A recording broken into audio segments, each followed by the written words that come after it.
Welcome to A Second Helping with Allison Bartow, a wedding photography podcast with a focus on second shooting.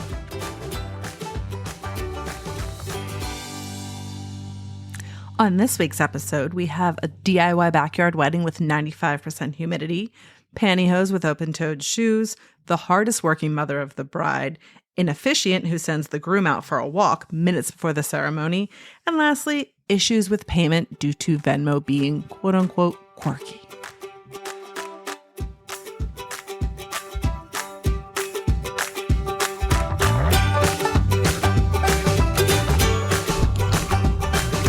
Hello, and welcome back to another episode of Save, Delete, Dodge, and Burn, my wedding recap. It is Sunday, July 16th, 11:15 in the morning. It is 77 degrees, 300% humidity. We are projected to have rainstorms throughout the day. This is an outdoor wedding and an outdoor reception. I'm assuming it will be tented. So this is the first time I'm working with this photographer. I had met her several months back at a photographer meetup locally here in Westchester. And she found out that I was a second shooter. And so she said, oh, you know what? I actually have a wedding in July on a farm. And I said, sure. So I put it on my calendar.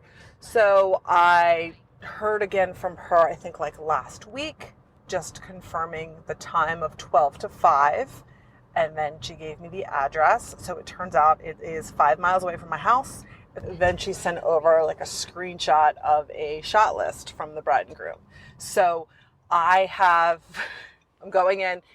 I have 12 to 5 as the start and end time. I have the address and an extensive shot list. When I printed it, it was 3 pages, but I'm second shooting. It's really all the stuff you shoot anyway, but it still makes me nervous. And then you feel like you're bound to get everything on that list. And I think that's all I have. I do not know the bride and groom's name. I don't know the ceremony time. I don't really know anything. But I'm not really nervous. It's close to my house. Got all my stuff. I believe this photographer is super laid back. I don't want that to sound like I don't want to diminish her. I feel like she's just one of those photographers who's very minimalistic. I have a feeling she might be like a 2-lens and that's it kind of gal.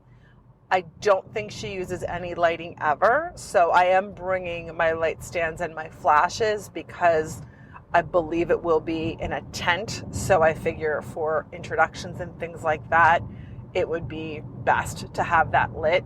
And if she's not using flash, I feel like it would be good since there are 2 of us there to make sure that I've got flash. Like I said, it's a super cloudy day. It is like rain expected all throughout the day, super muggy. So I brought a pair of boots because my sneakers, I feel like, are all mesh. So I feel like they'll take on water fast. So I have an extra pair of boots if I want to change into. And then I brought like a rain slicker.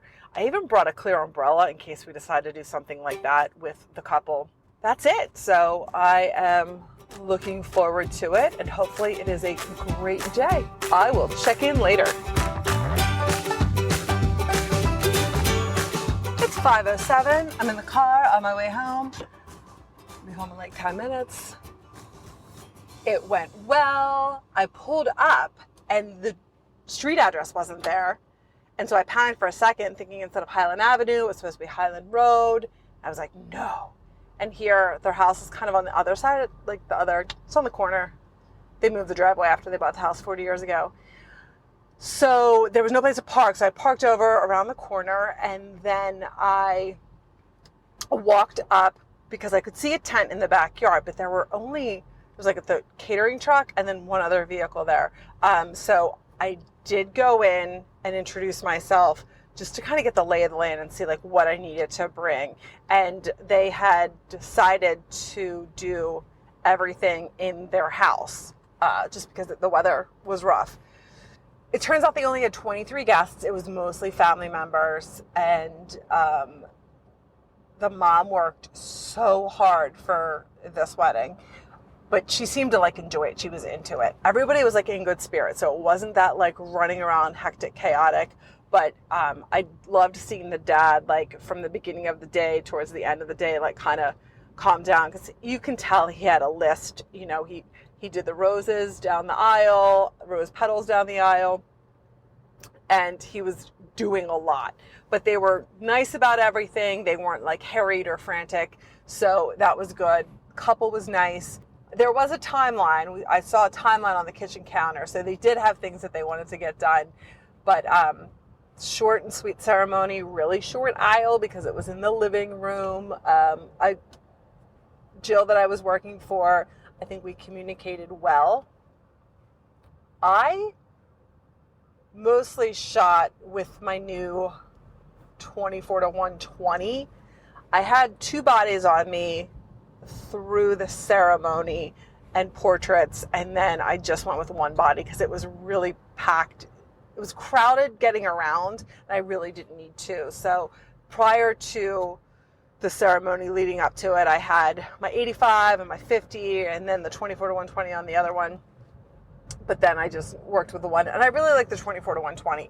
I think the 24-70, what made me nuts was that the lens would, like when you closed it, it went like past any sort of usable focal length, and then to use it, you had to like turn it like an eighth of a turn to get to like 24, and then you could keep going.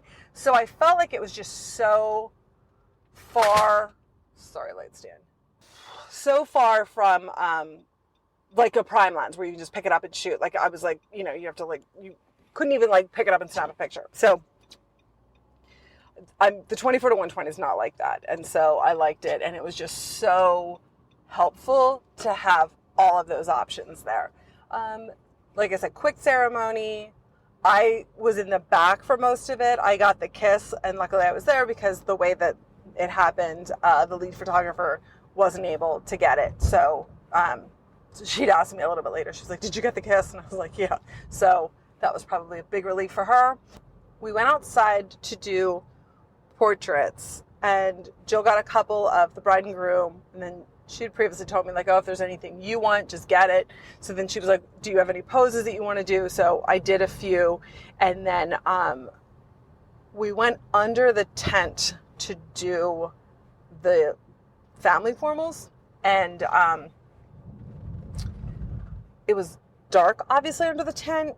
It was a white tent, so it was dark under the tent and then brighter outside, like so the background was brighter. Jill doesn't use flash. She shot the whole day with a 35. So she was getting set up, and then she looked at me and she was like, "You're taller. Do you want to shoot it?" Because she was thinking I wouldn't get the tent flaps in the way. And I said, "Sure." But then as soon as I looked at the picture, I was like, "Oh, there's no way." So I went and got my flash, and I just used one of the Godox speed lights. It was just the V1 that I had from inside for the ceremony, because I did a couple of the ceremony shots with flash, with off-camera flash. So I ended up shooting all of the family formals under the tent, but they were all lit, so it looked a lot better than if it had just been ambient light under a tent. So I think that was hopefully a big help for her.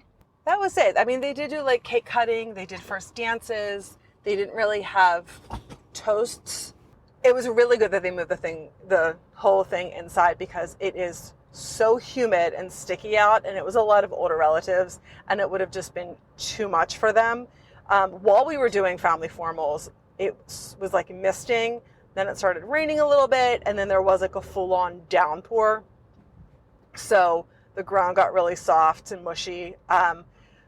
Just the difference from being outside and going inside. I mean, when you were inside and came outside, like your lenses fogged over and everything, it was so humid. So it just would have been way too much for those older family members. So I know it was a hard decision to move everything indoors, but it really was for the best.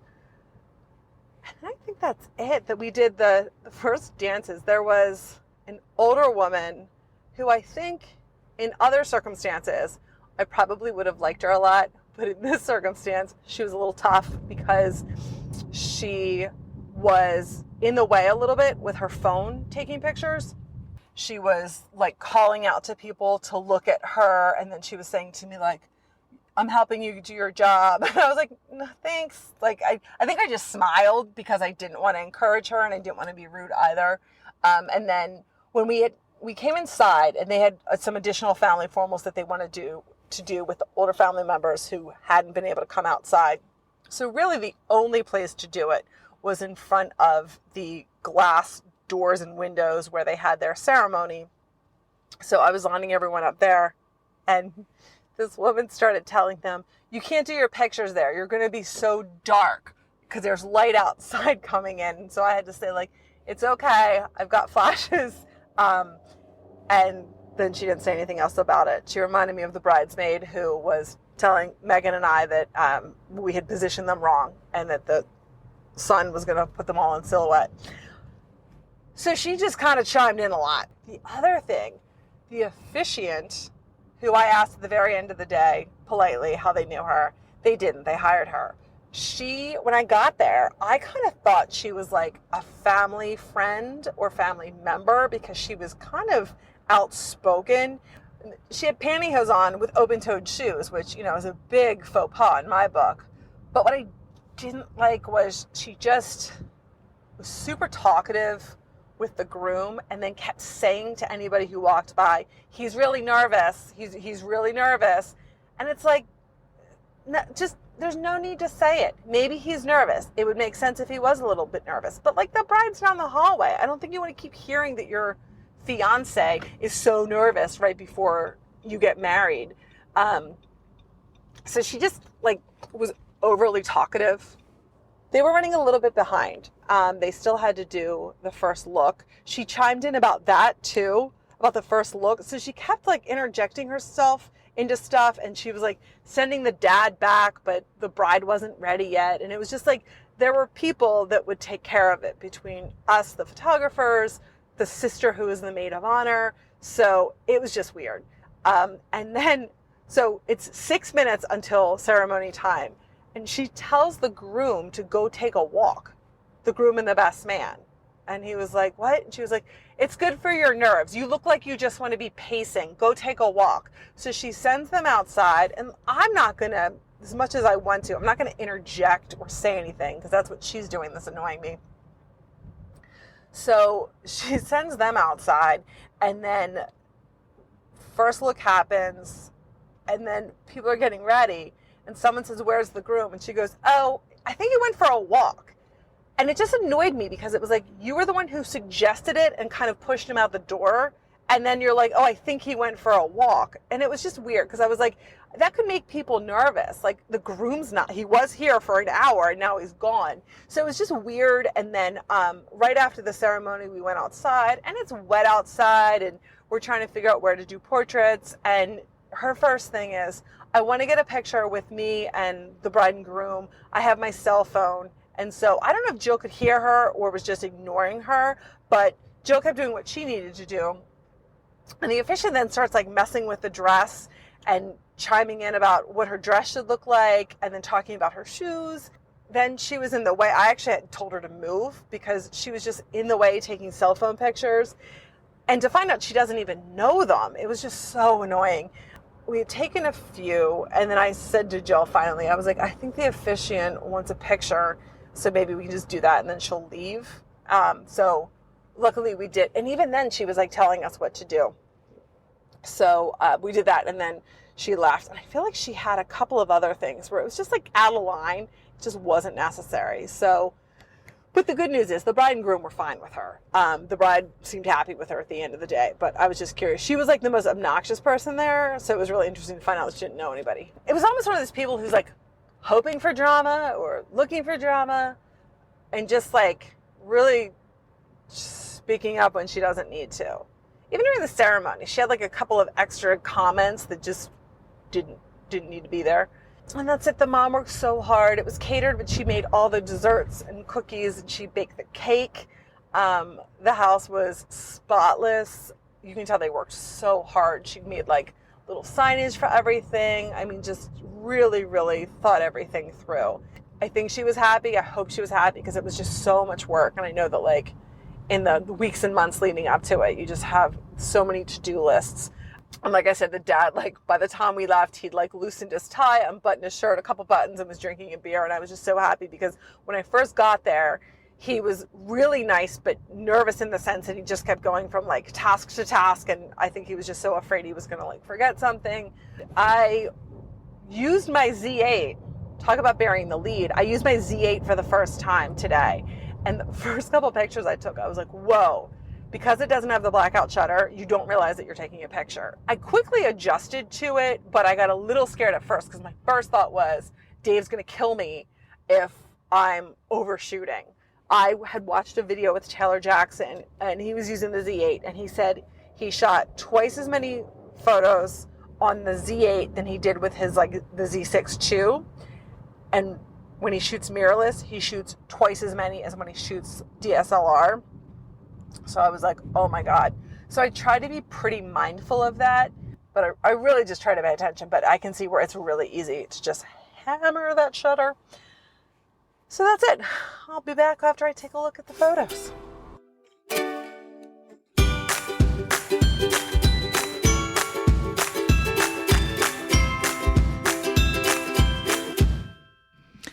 I am back. I have reviewed the photos. I took a total of 1,292. So over 5 hours, that came out to an average of 258 an hour, which I think is good because I was a little nervous with the Z8 that I would be overshooting. So I thought that was a good number. Things that went really well. I think I captured all the important moments. I think everything that was on her 103-point shot list we got. By getting there a little bit early and meeting the maid of honor, her sister, she was able to kind of update me on things. And then I was able to go around and get a lot of the details, especially before guests started arriving. So that worked out. I was happy that I used my 24-120 and also that I liked it. I think it was really good for this setting. I think it was right after the ceremony, I got rid of my one body so that I just had one body on me, and it was just easier navigating in the small space with all the people in a smaller house.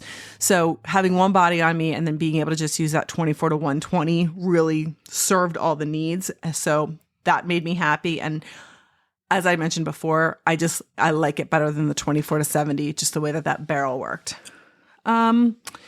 Having flash for the dances and also the portraits worked out really well.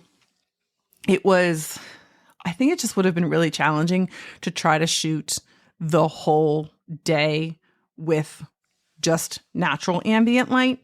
So I was happy that I'm comfortable with the flash. Another good thing was that the officiant got out of the way for the first kiss. You never know when it is a DIY situation, what's going to happen. But I think because she does this, professionally on the side, that she knew to do that. So I just always get nervous that they're going to be smack dab in the middle. Additionally, the main photographer didn't get the kiss, so I had 21 options. So I think she'll have something in there that she likes. So the other thing was they had mentioned that they did, I don't know if it's a tradition, but a month before the wedding, they buried a bottle of Maker's Mark underneath this oak tree that's really meaningful to the family. So something that I appreciated was that different people from the day would come up to me when something was happening or about to happen, which I took as a compliment, just that they knew that I cared and that I would want to see it and all of that. So a few times they would just make sure, and often I knew what was about to happen and I was there, but it was just still nice that people were providing that input. So they let me know that they were going to dig that up. So I went outside and it was the groom, his bride, her father, and someone else. But I was able to capture them, digging the whole thing up, and just this very, candid moment, and they're laughing, and it's after the ceremony. So everyone's just relieved and in great spirits. No pun intended. And then I followed them around to the side of the house and they were hosing it off. So I just got a lot of nice candid moments there. And then I just stuck with them, and they went inside and they were pouring shots in the kitchen, and then they got the bride's sister involved. So I have like family shots of them in the living room. So just meaningful things to them, just capturing those moments during the day. So I think that went really well. Things that didn't go so well, I would say that officiant chiming in, and then the older woman who I had mentioned, she was quote unquote helping, but things like it was during the dance, not the first dance, but the groom and his mom dancing. They were dancing and having a nice moment, and I was capturing it, and so was the main photographer at a different angle. And then the older woman was sitting there, and she got up and came over next to me with her phone and was taking pictures, and then just started yelling, Vivian, Vivian, Vivian, look over here. And so that was when afterwards she said, while they were still dancing, she said to me, oh, I'm helping you, or I'm helping you do your job, or something like that. But it just ruined the moment. It's just not necessary. So I hate when things like that happen, where you're having a nice moment and it's authentic and organic, and then someone chimes in and kind of takes everyone out of the moment. So that was frustrating. The lighting is difficult. It has a variety of lighting. So you've got like candor recess lighting, you've got a dining room chandelier, you've got like almost like a fluorescent kitchen lighting happening, no overhead lighting in the other room. So you had mixed lighting, and then you also had no lighting. Challenging background. Had we been outside more, we would have been able to just have a little bit more of an opportunity to just use some, nature background, some of the tree line that was there. They actually have a really beautiful vegetable garden with beautiful grasses. So that would have been nice to take advantage of. But because we were in the house, it was just hard. It's busy. It's a home that these lovely people have lived in for 40 years. So there's just stuff in it, so that made it kind of tough. Moving forward, I just always want to have my AD200 ready. I used the V1, which worked, but I would have preferred the AD200. If I had any clue that I would be shooting the family formals, I 1000% would have had that set up and ready to go. But I did not anticipate that. So it's just a lesson to just always have that ready to go. And then I want to make sure to get portraits and like a really wide shot. So I'm getting like close up, half body, full body, but I can go wider. I need to, get a little bit more of an environmental shot. So I'm going to work on that moving forward. And then lastly, I'm not good about talking about money, and it's really important when it comes to communication and expectations. So in this situation, I mentioned I had met this photographer at a photographer meetup where photographers shoot. They were photographers from all different genres. And she had mentioned that, she's a local wedding photographer. She occasionally uses seconds, and people love shooting with her because she's pretty easygoing. She pays really well. And that's when she mentioned then that she had this wedding coming up on a farm, and would I be interested? And I was available, so I said yes. So what I should have done was clarified the pay and probably also had a contract. So, but in the moment, everyone's having a great time. Everyone's getting along. She's a very lovely lady.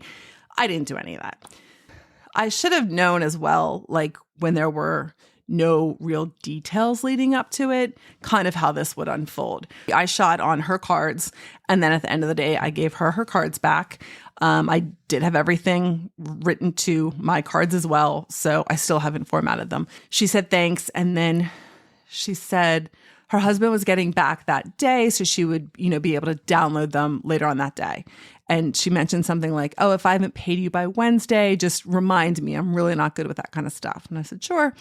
And so then the next day, I don't remember if I texted her or not. I think she texted me something unrelated. And then I had just actually no texting. It was all Facebook Messenger. So she messaged me something.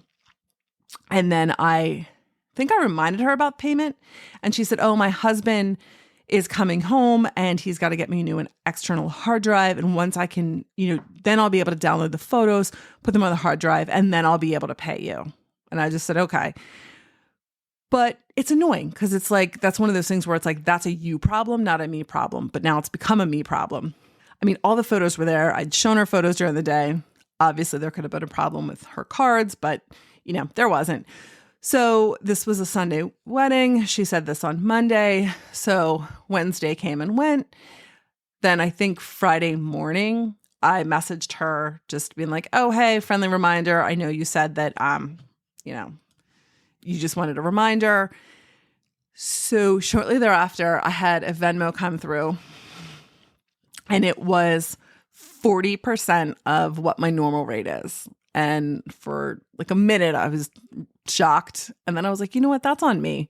I didn't ask her. I didn't clarify anything.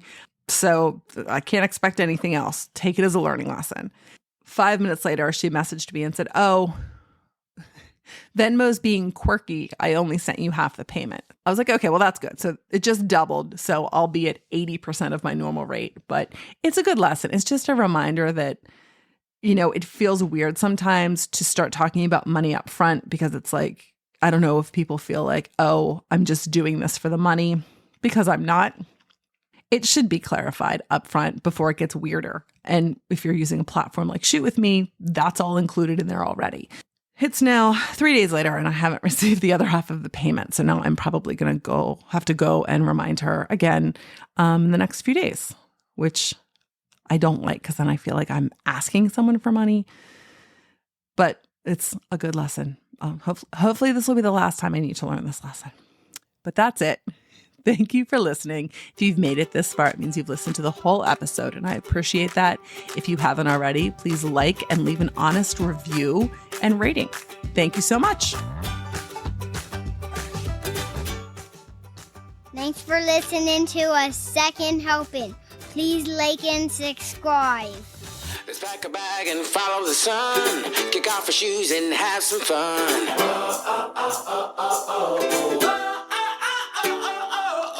Get ready, get set, let's go. If we never go, we'll never know.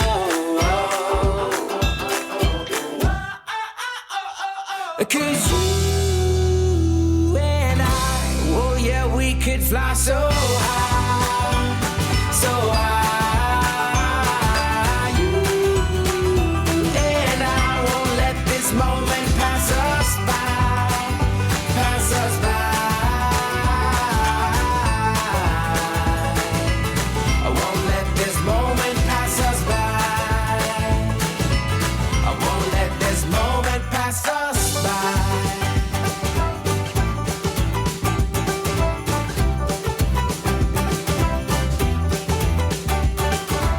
So grab somebody, do-si-do, 'cause life's a dance floor, don't you know?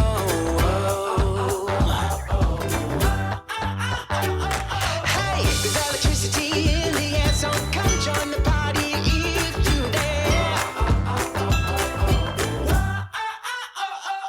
'Cause you and I, oh yeah, we could fly so high, so high.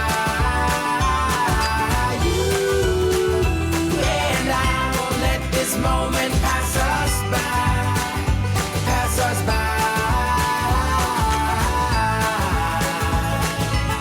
Won't let this moment pass us by. Won't let this moment pass us by.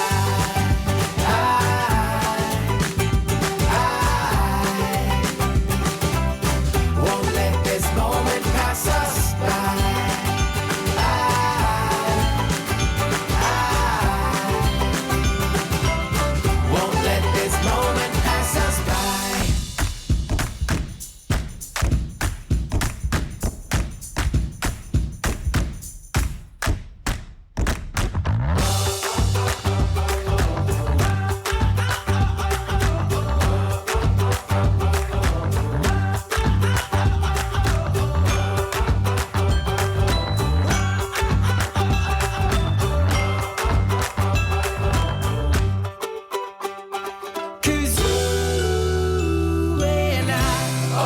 We could fly so high, so high. You and I won't let this moment pass us by, pass us by.